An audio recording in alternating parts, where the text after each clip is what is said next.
Hello YouTube, today I want to talk about a strategy I came up with when it comes to grass decks. It's called Caterpie Single Lining. It relies on using only one card of your main carry for each of the stages of its evolution. Why is that? So basically, Caterpie can find you only grass Pokemon, which means the lower the grass Pokemons you have in your deck, the more consistent is your Caterpie search. So if you only play one Bulbasaur, Ivysaur and Venusaur, when you use Caterpie you are almost guaranteed to get a combo piece you really need. You can start with Caterpie or Bulbasaur in this deck, and it's likely to have a Caterpie because in the starting hand you usually pick one at random between your starter Pokemon, and 2 out of 3 is Caterpie. That's another advantage of Single Lining. So your opening should be Caterpie. If it's Bulbasaur you can still handle with X speed, you switch them out and you continue to grab what you need from your combo. This deck plays 2 copies of Caterpie, 1 copy of Ivysaur, 1 copy of Venusaur EX. You need the EX one because it must be your carry. You have 1 copy of Bulba, 1, of course the normal one is fine, 2 copies of Aerodactyl that you use as a shield to charge up your Venusaur. 2 copies of Potion, very important, 2 copies of Speed to switch out your Bulbasaur. If it's your starting with your Caterpie, possibly you can find it into the Pokeball, which we play 2, 1 copy of Red Card to slow down your opponent, 2 copies of Uldumber to evolve into Aerodactyl, plus it's a good shield and a good Sabrina counter, 2 Professor Research consistency for free, and 2 copies of Erika that carries you. Without Erika this deck wouldn't exist. Let's test it out. We can go immediately on a battle and look for a battle. I will use the first I find, so let's see what we can find.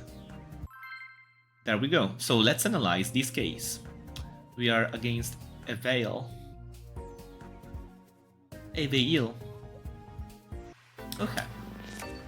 So, let's see. You of course want to go second, so we are lucky here. You don't have anything good if you go first. We have both Caterpie and the Bulbasaur that we play because we don't want to be red carded, and we start. That's a very solid start. We also have a Pokeball in our hand to clean our deck and a Professor Research, which is very good. The Pokeball is guaranteed to get the other Caterpie. So we want to use the Pokeball, then the Professor Research, and then potentially the red card if we need it. Let's see. So they have a Froakie, a Misty, they want to charge up Squirtle as fast as possible. That's very dangerous. Fast decks are dangerous for us, but Misty fails, very good for us. Misty is inconsistent. We have the Venu, that's incredibly good. We are going to Pokeball. We don't play the Caterpie. We just need to take the Caterpie out of our deck. Then we want to Professor Research and see what happens. Ivysaur? Good. In that case, Caterpie doesn't need to do anything. It's there as a shield. We are going to charge up the Bulbasaur instead. We can't evolve, so we are just going to give an energy and pass. This is the case in which you don't even need the Caterpie. It's a very good case. Plus, you don't have any other Pokemon, which means your main Pokemon will be supported with many trainer cards. So that's the other advantage. If I didn't have, for instance, an Ivysaur and a Venusaur, I can use the Caterpie to take it out of the deck. But you get how it works. Now my Caterpie will just shield this attack, which is very good for my Pokemon. I give 1 energy and I can definitely evolve here. The faster we evolve, the happier we are. We are going to leave the Caterpie die, we don't care. We don't even need to potion it. We could potion it to save another turn, but if the Greninja evolves... No, we don't potion, we just pass here. Caterpie will shield us another turn, yeah, that's what I... Oh, it's 60? 60 is too much, right? Potion would have been wasted. No energy? Weird. Very weird, I think they forgot. Good for us. We played the Ivysaur. What? Oh, it was a Shuriken. That's bad. But it doesn't change anything. I would have used the potion on the Ivy. Okay, there we go. And now we evolve. We Venu. Give 1 energy. We definitely want to have full life, but not more than full. My full life is 190, so we don't want to Erika. We could Potion though. So we get, yeah, we can one Potion. Oh, never mind. We could Erika because Razor Leaf is not going to heal me. Do we want to Erika now? Not really. Okay, we Razor Leaf.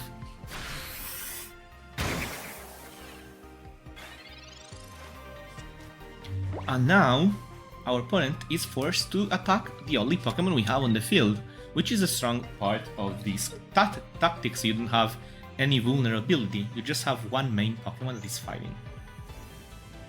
But yeah, in that case you could use the Erika. We are going to use Erika now, if we are in trouble. We are going to take 60 damage, which is very fine, and then we are going to use only Giant Bloom from now on. Razor Leaf was useful because it weakened the Greninja enough, and the use of 2 potions, that's great. That's a useless card, unlucky. We are going to Erika. We are not going to red card here, because it would be very bad. Actually, I could avoid using Erika, I could use a potion here. But we have another Erika, so... yeah, we are full on life, 1 KO. And I think the game is almost ours. Keep in mind the potion was better because potion plus Erika means that we survive to anything and we have more potential to heal in the future. I got distracted for a moment. And yeah, it's a new deck. Misty is not important. It won't change anything, even if the Blastoise... actually, Blastoise is a good counter, but I think the strategy will be too slow. Heads, heads. Okay, 4 heads. Carry. Water Shuriken, doesn't matter at all. As long as we get 3 prizes before the Blastoise, we win. That's the point. Even if the Squirtle evolves, okay, we win. Win for sure. Squirtle has a lot of energy, but this doesn't change anything. Because now we are going to attach the energy just to be sure. And we are going to Potion. We want more HP. And we Giant Bloom for the health. At the point. Greninja is finally out. We have 160 HP. And we need only 1 point. Which means there's no time to send the Blastoise. The Squirtle is forced in.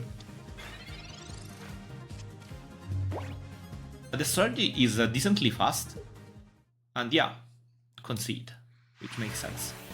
That Misty was a little bit scary, but you can win a lot of games with this deck.